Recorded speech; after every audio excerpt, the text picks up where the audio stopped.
So one of the funniest, the most hilarious part, there's when my daughter went away, my daughter had, when went away, I don't know if she was wearing that jacket, and I don't know what happened, but we saw a kid with a jacket exactly like hers and of age. Karibu to kidnap mtoto wa watu. This sounds like a certain movie I watch on Netflix. Karibu to kidnap mtoto wa watu. You know, my brother akimwangalia usiro, it's not the baby. Because their hope, actually how they did is my cousins, my auntie, my siblings, they were like, if because the family knows you, if they see you, they will raise an alarm. They don't know us. So we will go with the person Kaylee knows most. So that akimuona, of course, I said, my uncle or something, unajua. So this kid, they were trying to attract attention without attracting attention. The kid is not even noticing. So see, they jumped on somebody's baby. Well, it wasn't her. So now when we realized we were noting everybody was coming into church, we realized the baby is not there. Because we thought at the church. Even the guy was not there. The guy was not there, the child wasn't there. So tukaenda reception. Kiujanja, we asked where is the reception. Tukaonesha, tukafika reception before anybody else.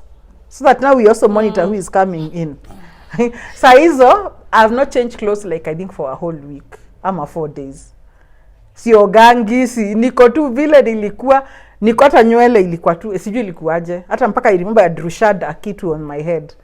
Cause that you look a mess. Yeah, I was na niko kwa wedding. So you can tell somebody is not supposed to be in a wedding. So in the wedding anyway, I get to meet the mom and some of the cousins and family.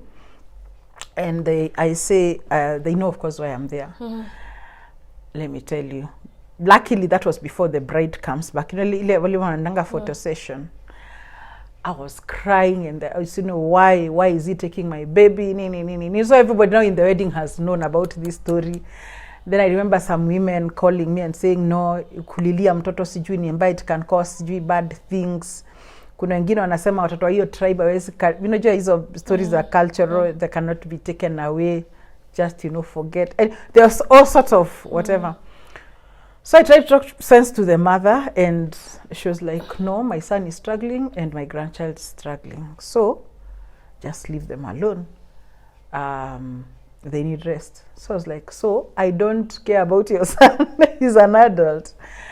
And it is your son. You'll take care of him. But me, I'm concerned about my daughter, my baby. Exactly. Now, who say, why would, if you're saying your son is not okay in the mind, because that's what she said, ayuko poa kwa kichwa. If he's not okay in the mind, why would you let him have a baby? You know? And then number 2, then he said, okay, he said, even you're not okay. I said, okay, fine. I'm not okay, he's not okay. But who decided which parents stay with this baby then? You guys just decided you'd stay with this baby? No. So I said, I called my dad. I've never called my dad crying. I was crying so much. I told him what they have said. He said, let me talk to her. I think she refused. I can't remember. But my dad was like, no, we would like to meet. We talk as elders. We decide which side these babies are going. Okay? So I think the mother refused. So, you know, every time now I'm seeing a dead end. Me, I just want my baby. I don't care. Whichever way we will use here, I don't care. So remember, we are with a cop, but she's plain clothes, and we are not having our official. It's not our restaurant. Ni cop. That's it. So I think because of how much my siblings, seeing how much I was in, they're just looking at me. You know, there's that thing. You look at somebody, you're like, no, this one we have to help. So my brother, who was the friend to the cop, the lady, she was a lady, went, they sat down, wakaona hapa hakuna kitu tutafanya ingine. So she had her badge, the cop badge. So she called the mom. I really feel sorry about this. But you know, you are at such a desperate place.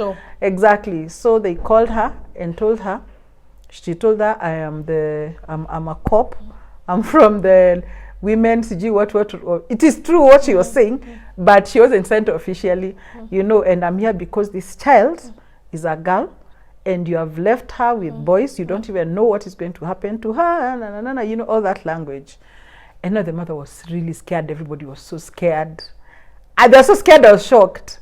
You know, like the flip of how they were. I didn't expect them to be. I thought, you know, they'd say, we have rights. We have, because it's a family. They are very politically strong family. So even me, that was my biggest fear. That even if we tried to go to court, I might not even be able to get my child back. So that's when she promised. She signed. I don't know where this girl got documents from.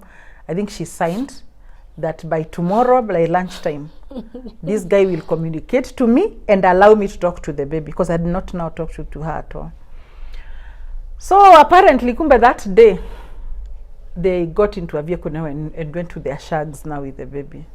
So all that 1.5 weeks they had been in Nairobi. I don't know where, but I don't know what happened there. So they went the next day faithfully at 1. He called me, allowed me to talk to the baby. He was a good guy, so the baby was okay with him. I wasn't, even that didn't worry me at Yatamtesa man. No. I knew the baby was okay. Just that as a mother, you want your child. You want your baby, you know. And then again, I think there are some mothers who can let go. And I think genetically, kuna wengine I just can't. Yeah. I don't think it's something that I was driving myself to do or because I'm a good person or anything. But I think there are some women whose maternal instincts are like animals. So animals, they're the ones. A female animal cannot, the babies must be around it. Them, So I think just that thing. So eventually, at least I was able to talk with her, but I wasn't able to get her until many, like weeks later. Like and even then, I just was able to see her, not to have her back. So again, that thing I'm telling you of pleasing people, because now the baby was already been taken, the baby stayed with the mom, who is quite aged, and then went with the sisters. And I think because he couldn't tell the sisters now, the mother wants the baby, he even stole the baby from the sister. Alikuwa tashapelekwa shule kitambo. It went very long. It went for a month, you know. And then akanileta, lakini because he was afraid of the sister, he refused for me to have the baby, so he went back again. I remember me being in a town in Western Kenya, crying in the middle of the market, because I was so sure the baby has gone now for good. For good. If that day I didn't lose madness, it's another detail in the book. So anyway, we go and eventually we still try to work it out. I stay there now. I stay in Western Kabisa.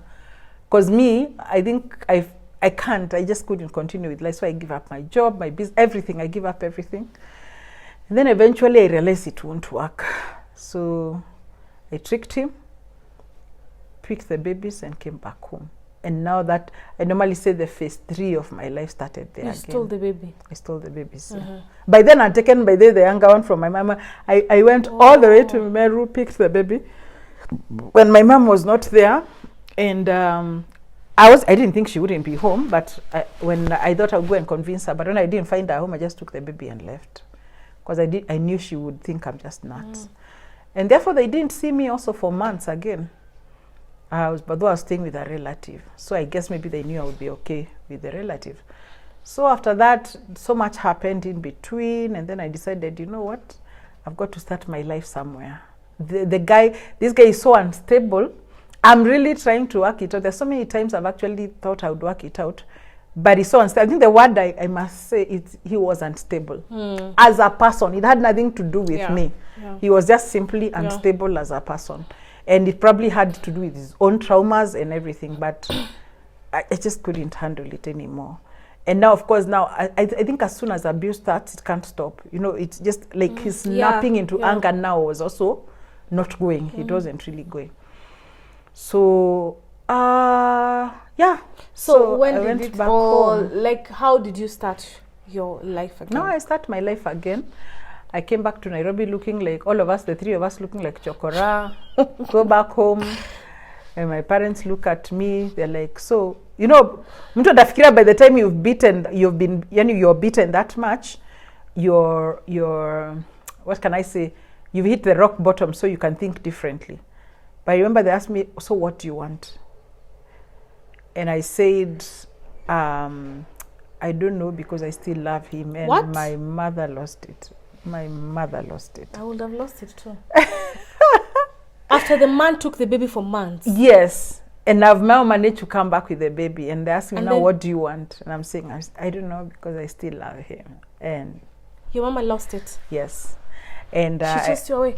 no, she didn't. She just she was done with me. She went to cook. I mean, did she? What? Yeah, she just took the babies. We went to feed them. She was done. I think even she was mad with the babies. I don't know, but she was just done with me. So my dad is a very calm person, patient person. So he called me. He talked to me and told me, I don't want to hear about love because nobody pays bills with love. So I am going to give you 24 hours, actually 12, because it was in the evening. I'm going to give you 12 hours. Tomorrow morning, I want you to tell me what you want. If you want to go back to him, I will not stop you. But there is one thing I will not do. I'll not let my grandchildren suffer. So you'd have to go by yourself. Go if you want to kill each other, you kill each other. But I'm remaining with my grandchildren. But tell me what you want. Then he said also, okay, but even for your children, by the way, I have no right, even if you want to have them again. But I will, if I have to go legal now, I'll have to protect these children. So he told me, I've given you 12 hours to think. And my dear, I am so conflicted. By the way, I'm so conflicted. Because now I have to make a decision. A decision to leave him or to continue with him. So you can see even all this time I'm going back and forth. In my heart, he's still here. You understand? So I am really conflicted. The person who helps me make this decision is my mother. Because I came back to the kitchen, I'm acting as if things are normal. She lost it, she snapped. Alinipea msamo ingine sitawaisahau. I remember after she was done with me like 3 hours, I almost killed myself. That's how much I was broken. Alikupigia kelele for 3 hours. Yes, and the things she was saying. But I cried so much, and again, I think I cry so easily, I don't know, but at about, I went to talk to my brother who was around, and I think at midnight, I slept and woke up with a decision that I'm done. Now, not because I was thinking about it, now I was done. Because I think also hearing my mother say those things again, they hurt me, but they also showed me what I was doing to everybody and what I was doing to myself. And if she even asked me, Ulirogwa, you know, like, are you under a witchcraft spell or what? You know? So it made me think, and then I in the morning, I was decided. Now that is the day I actually decided. The rest had been out. Nikuwa na mua ya hasira. But that day is the day I actually decided that's it. So you just needed your mother to slap. I think I needed somebody to give me a hard slap and tell me, like, what are you doing? What are you doing with your life? And therefore, I went, my dad asked me, what did you think? I said, I'm done with him. So he said, it's okay. I'll take care of the children. I'll take them to school. I'll do everything. Give me 5K. Told me go back to Nairobi, start life. I don't know how you'll start, but start life. Look for jobs, look for business, do whatever you have to do, but start life. So that's how I started my second phase of the life. And also the second phase of seeking God now. So when I got back, because I think of the pain of losing my baby, I started praying a lot. And so I remember... And then you felt you neglected God? Yes, I there's so much I've learned later, but I felt as if God was angry with me. There was, I mean, all things that are not true, but I just felt that I was too gone to come back. I just had done too many wrongs to get back. I was just too messed. I was too muddled. So I remember I stayed with my brother. They lived in Donholm. So there was a Donholm Pefa right next, one of the original Donholm Pefas. And I used to, they had prayers. I think they had morning, lunch, evening prayers. I never missed any. And by the way, I think I used to get there 30 minutes before. So I'd wake up at 6. You had 3 prayers in the day? Yes. I would wake up at 6. I would pray until they start their own prayers. Then they do their prayers. I go back home. Then come back again at midday. Started before. I was always there before. You know, I was always praying morning, lunch hour prayers, evening. Morning, lunch hour prayers. And I think I did that for a whole month and a half. A whole month and a half. In between, of course, I was able to get some few contracts here and there. Just enough, you know, to get me to survive. And then imagine in February, mid-February again, I remember it was 6th. A friend of mine called me and said, there's people who are looking for this. Would you like? Let me tell you, I went to that interview looking so bad that this Muhindi told me, Caro, he's one of the best mentors I've had in my career. He told me, Caro, nimekusikiza. You have the brains, you're smart, you can do the job. But if you come dressed like that, my boss would never give you the job. How are you dressed? I would really have to know. No, my boss will never give you that job. Yeah, shida, let me tell you. And then because I think I'd been in the farms for long, so in jeans and t-shirts, and they are not even like nice jeans and t-shirts.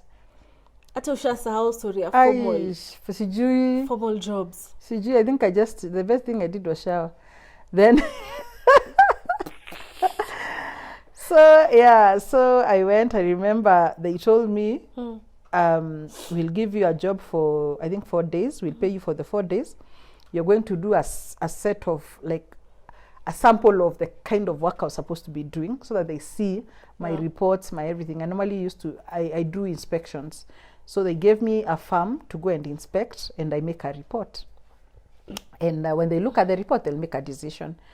So they told me, we'll pay the transport and we'll pay you for this, accommodation and everything. So out of the money they gave me, we talked with my sis. I only have one sis, so she's always my wardrobe designer. If she doesn't design me, I'm done. So so we went. There's another market that used to be in Nairobi. I can't remember. It used to be like a camera mtu show, and I can't remember. I think Ilichomeka. So we went there, and we found a skirt suit. I remember it was maroon, and a shirt and some shoes. Tukakuja tukaziosha, tuka-iron, tukaziacha hapo. Then I went for the trip, came back. Even the guy was like, wow, it's you, Caro. Yeah. So I got a job immediately. Like, I did the interview that day, and they gave me everything. Khakis. Wow. Yes. A table, an office, with my own table, like alone, an office peke yangu. Wow. Just God just lifted me. Even the jobs I had before were not like that. So God wanted you to come back. Yeah, just God flipped it for me. And that's how I started my life. Worked for 2 months, then got the babies. Kawaleta sasa Nairobi. Wow. Then I switched off my numbers. I just everything. I started life again. That is how you started afresh. Yeah. That's how I started the life. What I didn't know though, Maya, is that the journey was going to be very long. Yes. Because what you see on the outside, everything you see on the outside is made from the inside. So I might have gotten a new job, I might have walked out of this relationship, but my inside was very broken.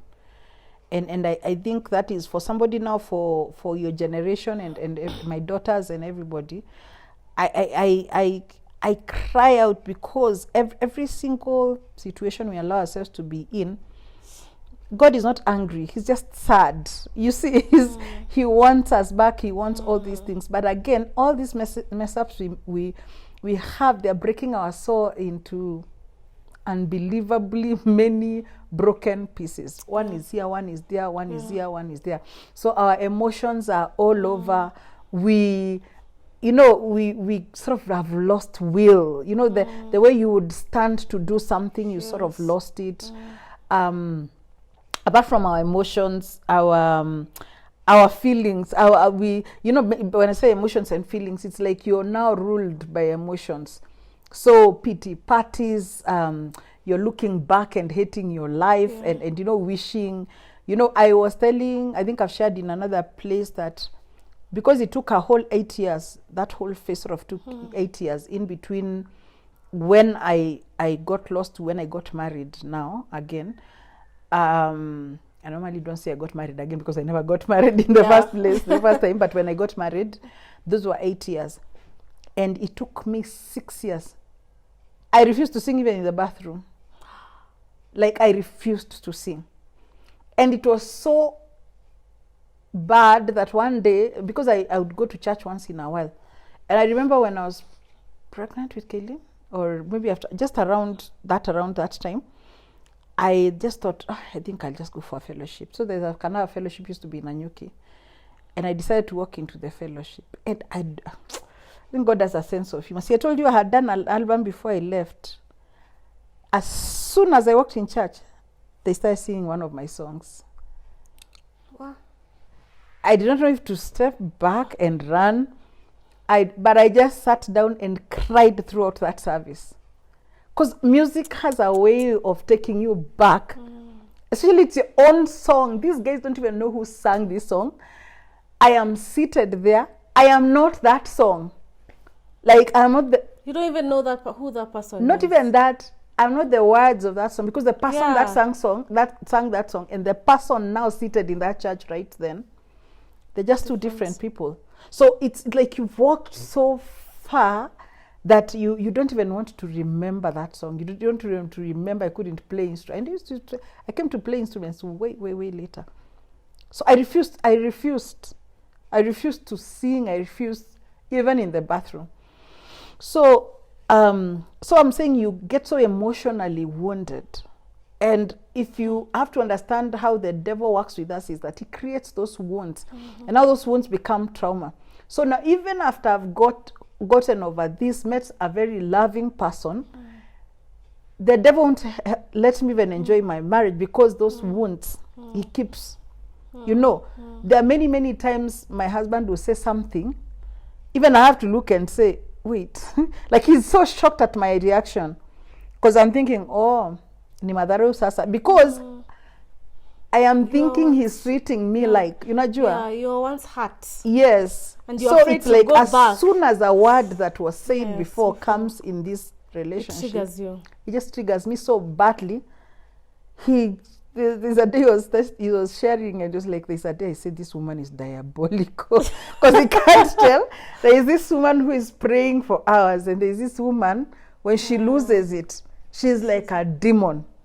You understand? Like when I say like a demon, it's like he says, I think he exaggerates. He says I would even contort the face. So the wound, the trauma, the devil makes sure that you will never ever enjoy again. And unless you understand that when you've come from that place, you just can't walk out of it. And that's why I normally say one of the reasons I love sharing my story is because of the relief it just gave to me myself. So imagine the relief it would give to somebody, because now when I met my husband, and we are talking, like I always he met me and he started preaching to me, because I didn't look like a Christian. I was still talking like a Christian. You are a Christian, but I wasn't behaving like one. So he thought I needed to be saved. So, because it was his nature, I just preached to everyone. But now he came and said, that whole, how Jesus died for our sins. He shed his blood. All these things you knew. Like, why are you telling me that? It's like, because you know God loves you and would like you to get saved. I was like, I'm saved. Like, really? Do you know the meaning? I said, yes. And he said, you are not even talking like a Christian. Like, what sort of anyway.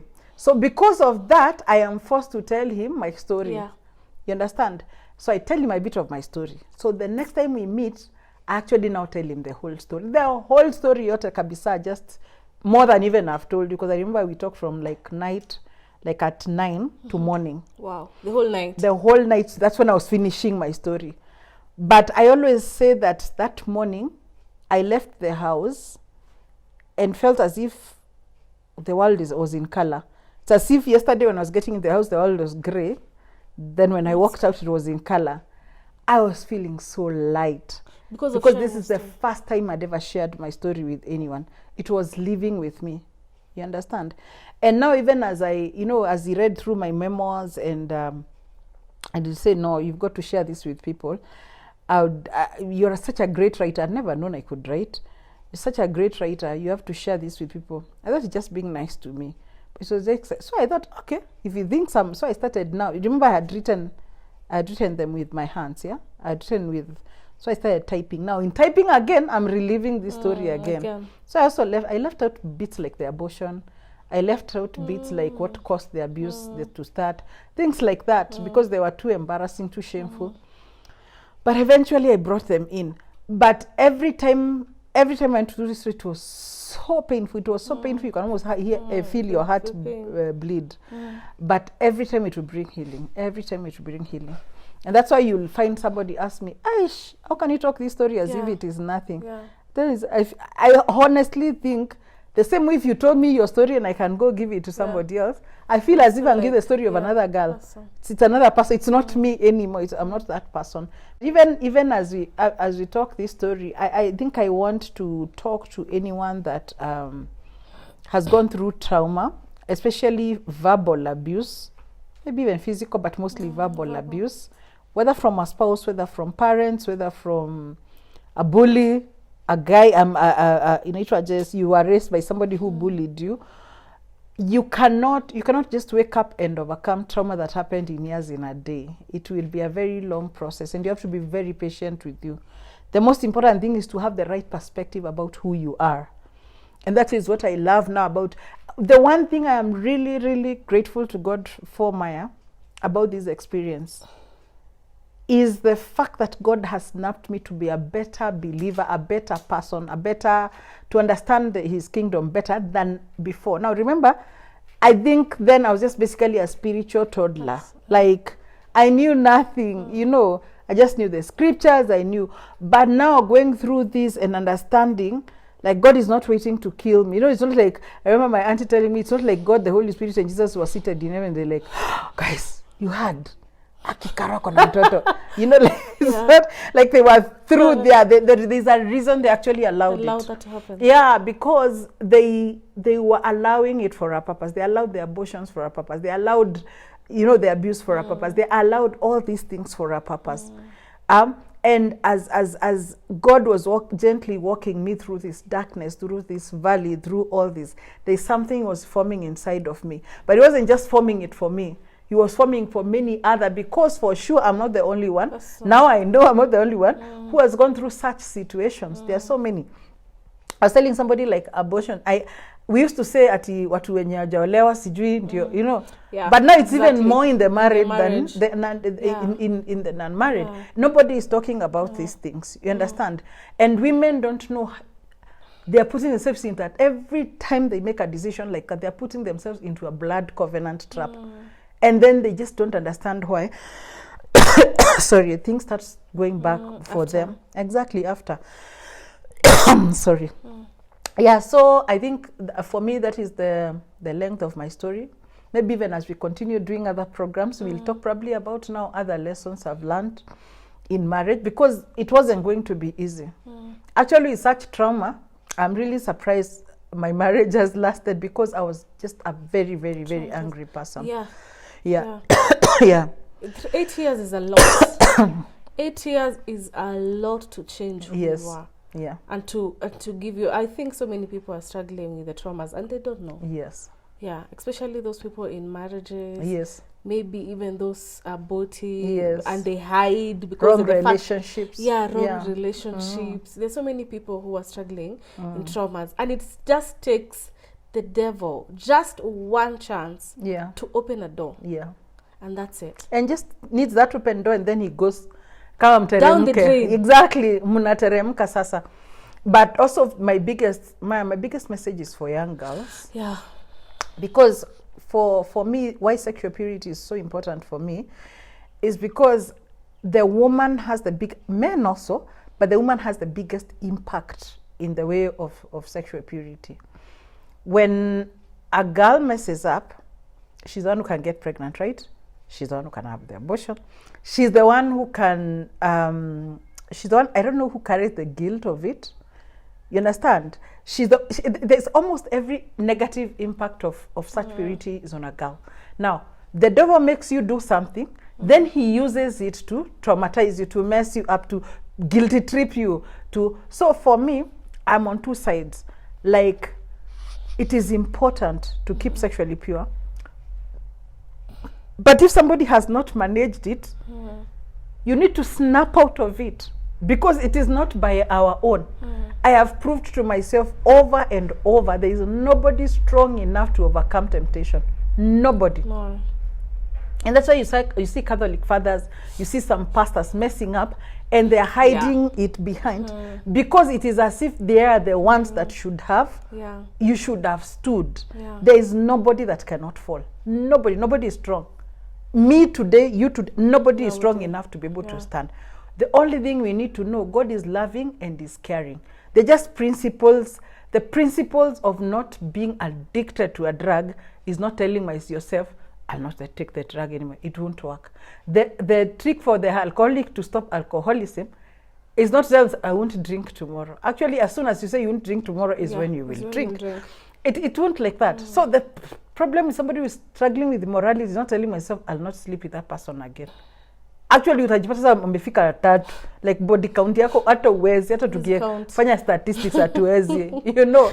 So the strategy for actually overcoming sin, the strategy for righteousness is just simply believing in the finished work of Christ. And now those are, I'm saying, for me, those are some of the things I'm grateful I went through this experience, because it gave me a perspective. So if I met you na umeokoka na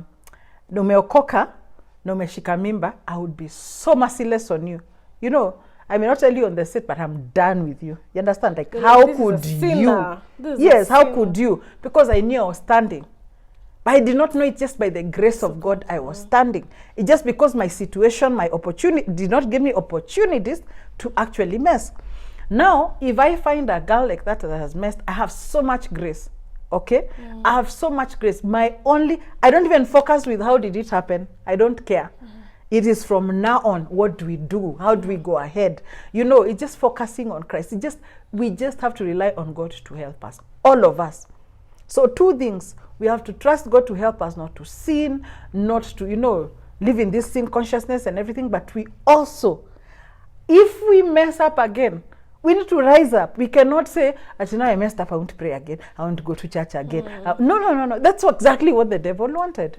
So I tell girls, I tell people, keep messing, but keep going to church. Keep messing until such a time you'll find it's behind you and say, wait, see that interest ya kunywa pombe tena. I don't want to gamble anymore. I'm not interested, in whatever, immorality again. You understand? There are people who are totally hooked to pornography. But they focus on, when they were trying to stop, they don't. But when they focus now on Christ, then one day, maybe even a year later, but they look back and say, wait, I have no more interest. I'm not interested. So that is, for me, some of the lessons that I've learned that I'm really, really grateful. I went through this experience. I was a spiritual babe throughout my life, and I would not be helpful to the body of Christ. Yes.